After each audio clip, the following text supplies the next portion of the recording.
Recall in the last video, we found the means for these three sets, the set X, the set Y, and the set Z, which is constructed by finding the differences between each value in each set.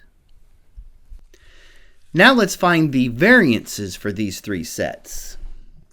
Remember that the variance for a set of values is the average of the squared differences between the data values and their means. So, in other words, this sigma sub x squared, so the variance for the set of values that we've called x, and let's remind ourselves what x was. It was the set of values 4, 8, 12, and 16. So what we're going to do then is we're going to square the differences between each of these data values and the mean for the set, which was 10, and add those up. So we would then move on to 8 minus 10 and square plus 12 minus 10 and square plus 16 minus 10 and square, and then divide that by the number of terms that we have here, which is 4. And so that variance is going to turn out to be 20. Now let's do the same thing for y. Okay, let's remind ourselves that set y then was the values 2, 5, and 11. Okay, so again, we're going to find the differences in these values and their mean. So 2 minus 6, that mean was 6, and then square, and then we're going to add those up, and then divide by the number of terms we have. So that's then going to be 5 minus 6 squared plus 11 minus 6 squared. And then we'll divide that by 3 because we have 3 terms here. And that variance is going to turn out to be 14.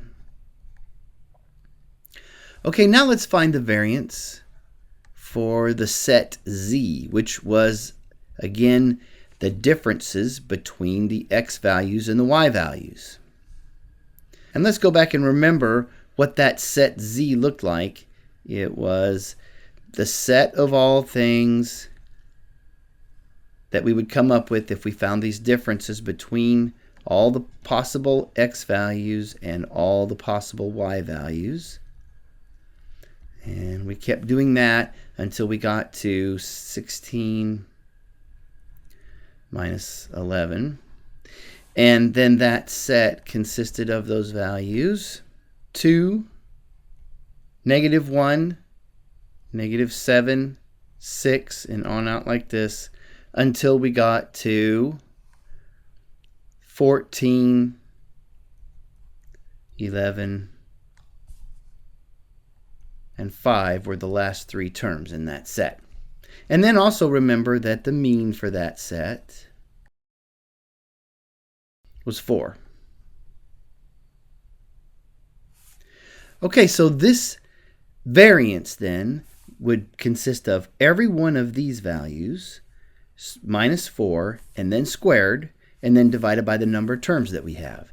So we would have 2 minus 4 squared plus -1 minus 4 squared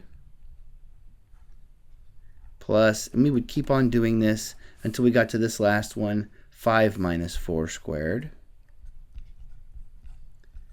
And there were 12 of those values. So we'd have 12 terms up there, and that variance is going to turn out to be 34. Now, something that we might note here is that the differences in these variances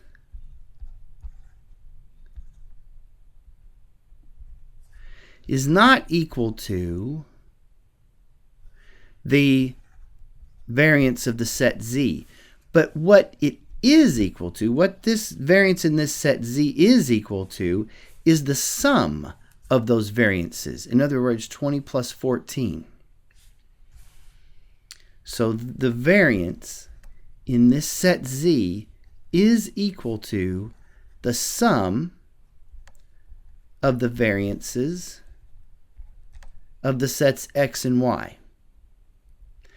And that would have happened had we made these terms sums of the values of X and Y also. Now that leads us to a generalization, and that generalization is if a set is formed by adding or subtracting each value of one set from each value of another set, then the variance of the resulting set is the same as the sum of the variances of the original sets.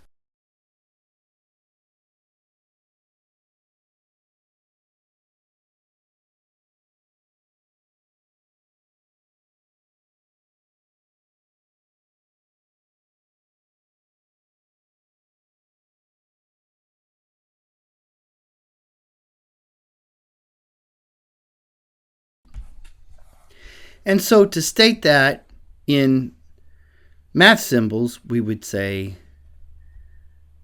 the variance of this set that is formed by adding or subtracting each value of one set from each value of another set would be equal to the sum of the variances of the two sets. We must also note that the two sets X and Y must be independent.